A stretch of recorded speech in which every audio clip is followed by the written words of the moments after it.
I don't even want to talk about AMC this weekend. It's completely fucking stupid. I think that anybody that does anything, anybody that talks about AMC this weekend on YouTube is a fucking, I mean, like, no joke. I mean, for real, it's Momoism. Momoism. That's it. It's done. Look at this fucking nonsense Gensler's talking about now. It's not nonsense for us. It's fucking golden. But from the outside, like, whoo. They have to, if it gets pushed through, but look, they could do some immediate shit. They have to, if it gets pushed through, but look, they could do some immediate shit. They have to, if it gets pushed through, but look, they could do some immediate shit.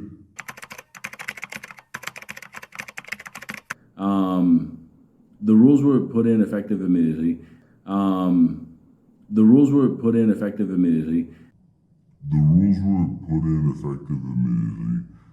I need to see, now some people are saying, no, it's not, it's still going forward. No, the comments are going forward. The rules were put in effective immediately. Like, they just let the comments go. They don't give a fuck about your comments. You can blog all you want. They don't give a fuck. It's the government, okay? Your Honor, I'm not fucking guilty. Shut up. Anyway, here's the deal. I wasn't even in the country. It didn't mean shit, so I don't even think your blog posts are gonna, like, you know, scratch the surface. Good evening, Ape Nation. Guys, what's going on? It is Monday, February 28th, 2022. And before I elaborate on the video clips I just showed you, let's take a quick look in at our two stocks. GME today closed up just over 4 percentage points at 123.34. And with AMC, we actually almost doubled up on them, finishing just under 7% at $1.20. 1886 closing price. See, we're a little bit down here in after hours, but as always, guys, take that with a grain of salt. Now, with that being said, I want to talk about the SEC comment section, the SEC rules. Are they already implemented? Are they in place? Do they still need to be voted on? Do they still need to be commented on? Does that matter? We're going to get into all of that and more. But before we get too far ahead of ourselves, chew the speeder.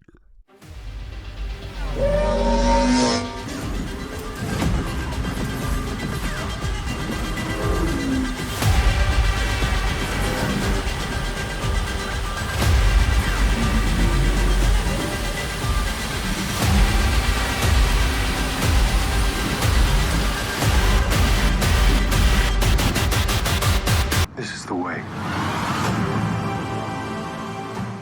So if this is your first time to my channel, welcome. I'm a retail investor. I have a large position in AMC, a smaller position in GME. I believe in the MOAS. On this channel, we don't talk about dates, times, or prices, but we do discuss anything to do with AMC, the broader market, and news that affects it.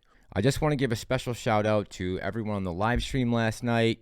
CS Trade, CSI, Pantheon, Tony DeNiro, Froggy Styles, all those guys who put the time in last night to answer questions and engage with the community. I appreciate those guys. So if you guys haven't checked out their channels, go check them out.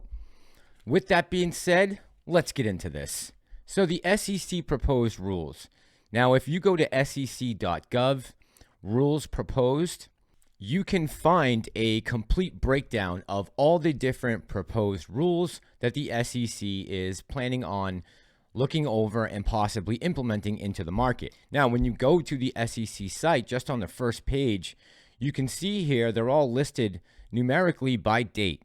And there's a couple here that may interest retail investors going forward, such as this here, shortening securities transaction settlement cycle, short position and short activity reporting by institutions.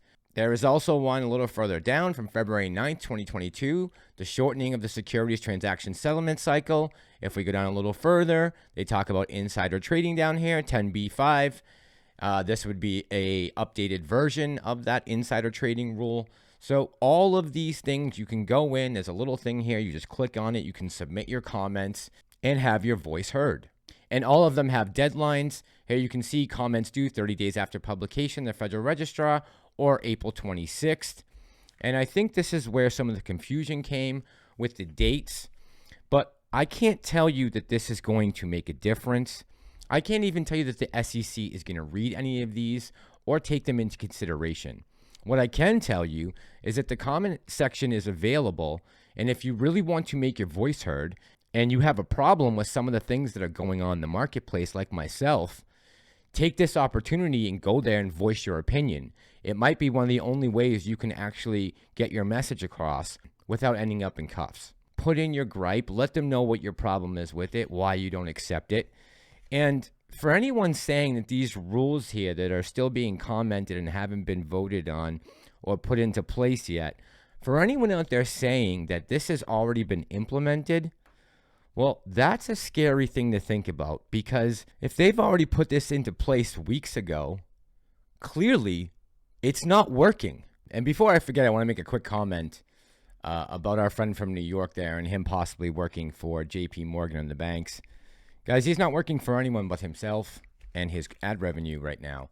JP Morgan doesn't have any deal with him to sell out retail or anything like that. Jamie Dimon once told Elizabeth Warren to hit him with a fine because the bank could afford it. They are not looking for Lou and his 30,000 loyal followers who hang on every word that he says to change anything about the dynamics in JP Morgan. They will be just fine with or without Lou. The absurdity of someone offering him millions of dollars to turn in 20,000 retail investors. So going forward, don't hedge your bets that he is a paid shill by JP Morgan. I don't believe that. I believe he works for himself and he's doing quite well without any help. Now, moving on to international news, how it may affect the market. Ukraine and Russia did have some peace talks today, but apparently they broke down and there was no resolution to the invasion. Kharkiv and Kiev, both the two largest cities in Ukraine, are still being heavily shelled right now by the Russian vanguard. And so I just want to give a shout out to George777. His mom is a Ukrainian citizen and she is in Ukraine right now. So my heart goes out to her and my prayers as well. But I've been trying to figure out since 2020 when Joe Biden was running, how exactly he defines this geopolitical strategy that he's using right now with Russia and Ukraine and the situation going on there. I'll lead an effective strategy to mobilize true international effort to pressure, true international effort to pressure, true international effort to pressure. I'll lead an effective strategy to mobilize true international effort to pressure. So if you're going to lead an effective strategy to mobilize true international pressure, I would say this is the way to do it. But unfortunately, Biden's policy isn't working, and we're going to go through another night and day of conflict in Ukraine. So guys, expect possibly going forward some more volatility in the market. This economic backlash from Russia is causing some people to flood their money into the U.S. economy. They are nervous about what's going on. But since there's been no resolution so far, we're probably going to see some different sectors of the market continue to take a beating. Most of us are in this play for AMC to squeeze. And of course, I don't want pain or suffering or death to come to anyone so I can make some money on stocks. But there are some things right now that are affecting the broader market from the outside that possibly could help all of us retail investors with our AMC GME meme stock squeeze. So I am crossing my fingers, and I know you guys are too. All right, I'm going to end it there for tonight. It's getting late. I want to say thank you to all my viewers, my likers, my commenters, my new subscribers, my OGs. I appreciate each and every one of you. We are here to break the wheel. This is Ape Nation. I'm the Massalorian, and I'm out.